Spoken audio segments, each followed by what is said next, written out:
الأطفال في الصيف بياكلوا سناكس أكتر من الأكل نفسه. دي أفكار سناكس صحية للأطفال هتساعدهم ياخدوا احتياجاتهم اليومية من العناصر الغذائية. وأسهل حاجة عشان نضمن إنهم يعملوا ده كل يوم إننا نسهل على نفسنا وعليهم الموضوع ده. يعني مثلا نجهز الحاجات دي من قبل كده أو تكون جاهزة قدامنا، زي مثلا الخضار والفاكهة متقطعين ومعاهم دريسنج خفيف أو الرايس كيكس. ممكن نقدمها لهم مع جبنة أو صوص فيه زبادي عشان نزود نسبة البروتين. وعلى فكرة لما هم يلاقوا الحاجات دي قدامهم جاهزة وما يلاقوش غيرها، هيحبوا ان هم يجربوا الحاجات دي ويكتشفوا طعمها ايه، وانتوا برضو هتكتشفوا معاهم لحد ما يلاقوا حاجة بيحبوها. كمان الحاجات الجاهزة مش ممكن بس ناكلها كده، ممكن كمان نحطها على السلطات او الساندوتشات. قولوا لي لو عجبكم الفيديو واستنوا الاجزاء التانية، وبالهنا والشفا. 7 أسباب هتخليكوا تحبوا تاكلوا ذرة كل يوم وتقدموها للأطفال. أول حاجة هي مصدر غني جدا بالألياف وبتحسن صحة الجهاز الهضمي. تاني حاجة هي مصدر كربوهيدرات صحي فهتدي الطفل طاقة وتحسسه بالنشاط. تالت حاجة هي غنية جدا بالفيتامينز زي A و B، مهمين جدا للنمو والتطور الذهني والبصر. رابع حاجة غنية جدا بمضادات الأكسدة وبتحافظ على صحة القلب. خامس حاجة إنها بتقوي المناعة وغنية جدا بالمعادن والزنك والمغنيسيوم. سادس حاجة إنك ممكن تحضريها في البيت بكل سهولة وتسلقيها في مية وتقطعيها أو تجيبوها جاهزة بس تكون من مصدر موثوق منه. بجيبها من جرين هاوس لأنها بتكون معمولة بطريقة سوفي، يعني بتكون مسلوقة جوه أكياس حرارية فبتكون محتفظة بالفيتامينز والمعادن بتاعتها. وسابع واحلى حاجه هي انكم ممكن تاكلوها باكتر من طريقه. ممكن تضيفوها لوجبات الاطفال او في سندوتشات مع التونه مثلا او الجبنه، او ممكن تقدموها لوحدها كسناك للاطفال. قولوا لي بتحبوا تاكلوا الذره ازاي، وبالهنا والشفا.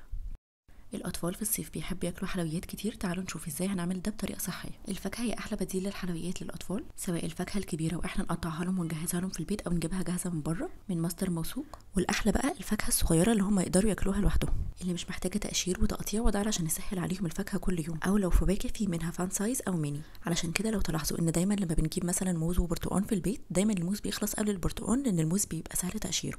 وفي حركه حلوه قوي ممكن نعملها علشان نزود بروتين في الفاكهه، نزود لها زبده بندق او زبده فول سوداني، ودي هكلمكم عنها في فيديو لوحدها لانها مفيده جدا وخصوصا للاطفال اللي في مرحله النمو. جربوا الحاجات دي مع اطفالكم وقولوا لي بيحبوا ايه اكتر حاجه، واستنوا الجزء الثالث لسناكس الصيف للاطفال. وبالهنا والشفا. خطوات بسيطه في تغذيه اطفالكم هتفرق معاهم. لو عايزين تركيزهم يبقى اعلى، خليهم ياكلوا توت وزبده فول سوداني. ولو عايزين اسنانهم تبقى اقوى ويحافظوا عليها من التسوس، خليهم ياكلوا جبنه طبيعيه وزبادي وخضار زي الجزر والخيار. ولو عايزينهم يتمرنوا كويس وادائهم في التمرين يبقى احسن، خليهم ياكلوا قبل التمرين بنجر، سواء يشربوه في عصير مع برتقان او فراوله، او تدخلوه في اكلهم زي المكرونه والحمص مثلا. ولو في الصيف والجو حر، خليهم ياكلوا كتير فواكه مليانه ميه زي البطيخ والكانتروب والاناناس، او ياكلوا خضار مليان ميه زي الخيار والخس. ولو حاسين ان مناعتهم قليله شويه، زودوا من حاجات فيها فيتامين سي زي الليمون والبرتقان والفراوله، وخضار زي الفلفل الالوان. ولو عايزينهم يناموا نوم عميق وبهدوء، خليهم ياكلوا موز وكريز. قولوا لي في الكومنتس ايه اكتر فاكهه وخضار اطفالكم بيحبوا ياكلوها، واستنوا الفيديوهات الجايه، وبالهنا والشفا. الاطفال دايما بياكلوا اللي بيشوفوه.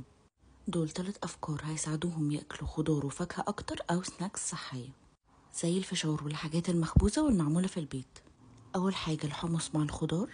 نوعوا في الخضار وسيبيهم يكتشفوا هما بيحبوا انهي نوع. ضيفوا الوان كتير سواء في الحمص او نوعوا في الوان الخضار نفسه. ممكن تعملوه بالبنجر او كركم او فلفل مشوي زي ما تحبوا. تاني حاجة فاكهة الموسم، وده عشان أعلى قيمة غذائية للفاكهة بتكون في الموسم بتاعها. تالت حاجة الفشار، وده هيخليهم يستغنوا عن الحاجات اللي بره اللي تقريبا ليها نفس الطعم. بالهنا والشفا. وقولوا لي أطفالكم بيحبوا ياكلوا ايه في الصيف. لو بره وعايزين ناكل حاجة سريعة، دي سناكس سريعة وصحية.